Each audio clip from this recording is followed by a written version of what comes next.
মশলা কষা আর ঝোলের রং দেখেই কিন্তু জিভে জল চলে আসছে। চলো তাহলে বানানো যাক জমিয়ে মাটনের কালা ভুনা। সবার প্রথমে কালো ভুনার মশলাটা বানিয়ে নেবো। শুকনো লঙ্কা দিয়ে দিলাম, দিয়ে দেবো এলাচি, একটা স্টার অ্যানিস, একটা দারচিনি, কয়েকটা গোলমরিচ, জিরে, ধনে, কাবাব চিনি, রাঁধুনি, মৌরি। এবার মশলাগুলো ভালো করে ভেজে নেব। গ্যাসের ফ্লেমটা কিন্তু লো করে ভাজতে হবে, একদম কিন্তু মশলাটা যেন না জ্বলে যায়। মশলাটাকে ঢেলে নিলাম। ভাজা মশলাগুলোকে ঠান্ডা করে মিক্সিং জারে দিয়ে গুঁড়ো করে নেব। মশলাটা গুঁড়ো হয়ে গেলে একটা প্লেটে ঢেলে নেব। আরও একটা মশলা বানাবো, তার জন্য নিয়ে নিয়েছি বেশ খানিকটা রসুন, আদা আর 3টে মতো কাঁচা লঙ্কা। ঝালটা যার যার পছন্দ অনুযায়ী দিতে হবে। আমি 3টে শুকনো লঙ্কা ভাজা মশলায় দিয়েছিলাম, 3টে কি 4টে, আর এখানে 3টে কাঁচা লঙ্কা দিয়েছি, আবার লঙ্কার গুঁড়ো লাগবে। মশলাটা পেস্ট হয়ে গেছে, এখন মাটনটা নিয়ে চলে আসতে ম্যারিনেট করতে হবে।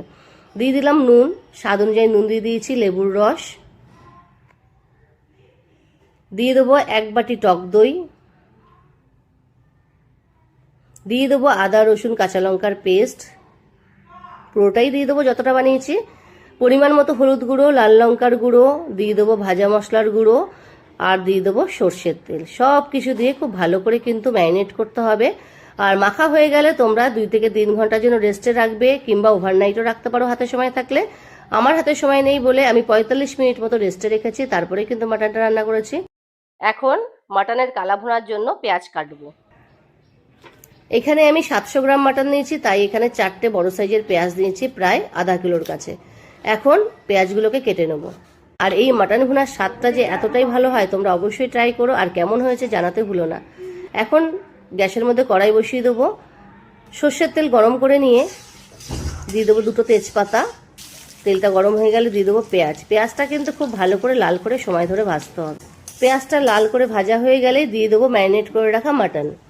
মাটনটা দেওয়ার পরে কিন্তু 10 মিনিট মতন মাটনটাকে কষাতে হবে কড়াইতে। মাটন যদি নরম থাকে কড়াইতেই হয়ে যাবে আস্তে আস্তে, গ্যাসের ফ্লেম মিডিয়ামে রেখে রেখে। আর যদি একটুখানি শক্ত হয় তাহলে কিন্তু বলবো প্রেশার কুকারে 1টা কি 2টো হুইসেল দিয়ে নিতে। এখন ঢাকনা দিয়ে ঢেকে 2টো হুইসেল আসা পর্যন্ত রান্না করে নেবো।